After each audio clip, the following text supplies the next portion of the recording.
All right, that's Mr. McMurray.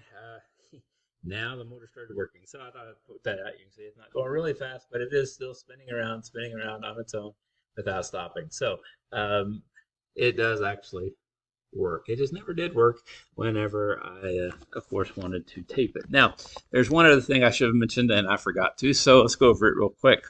Um, it turns out, say you have a uh, something plugged into a household circuit. We know the household outlet gives off 120 volts. Okay, but say you have a computer, not your computer may not need 120 volts. So what are we going to have to do? Well, um, or say you're going to plug your phone in to recharge. Well, usually the charger, among other things, what the charger does is it reduces it from 120 volts, usually to about 3.5 or so. Okay, this particular one came from something else. It goes from 120 volts to 9 volts. So if you were to cut the edge there and put the two wires to your tongue, it would give you a little jolt just like a 9-volt battery. But that's it. Why? Because taking 120 volts down to 9 volts. Now, do I recommend you do that? No. Okay. But technically, that's what should happen. Okay. And it does that by means of a transformer. Okay. Now, a transformer, this is a simple model, but all right. If you had here, the wire has been coiled around 12 times. Okay. So it has 12 coils. And let's just say this were coming in at a 120 volts. Okay, now that would create a magnetic field. We know a coil will do that, and that magnetic field would go through the whole piece of iron.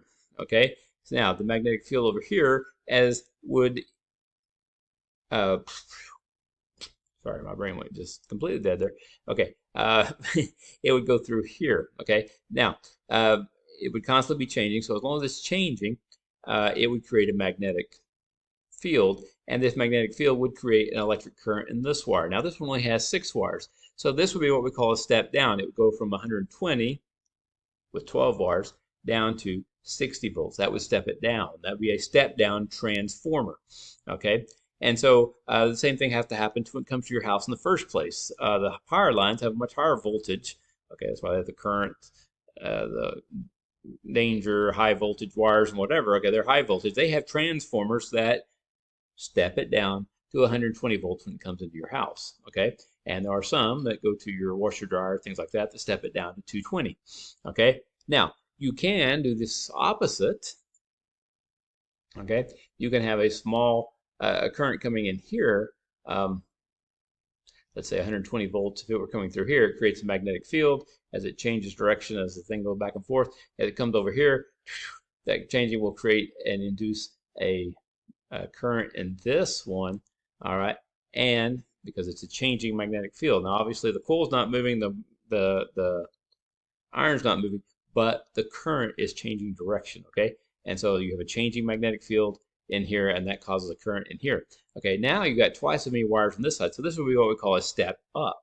Before you leaves the power plant, they might step it up to very high voltage. Okay, so they would use a step up one. All right, like I said, most of the things in our house are going to be step down transformers, and so most chargers and things like that are going to have a step down thing inside of them. Okay, and that's a transformer. No, it doesn't change into pickups or cars or bumblebees or whatever. Anyhow, none of that. It is just a way to step up or step down the voltage, and we do that by using alternating current to induce a magnetic field, and the magnetic field induces a voltage on the other side. Okay. Now, if you look inside a lot of electrical equipment, you will find them. Sometimes they won't look like that, obviously, but this one is a pretty good example of one. It usually kind of looks like a metal box. But then if you tear this stuff off here, there will be coils, so all those gold wires in there, and there's several coils in there. Okay, there's usually just like here, they're actually on side by side. These may be some going sideways, some being wrapped around in the other direction. But either way, secondary coil and primary coil, and they will either step up or usually step down the voltage so that it doesn't damage your electronic product. Okay, so just wanted to show you that yes, the motor does actually work and talk about transformers. Okay, that's it.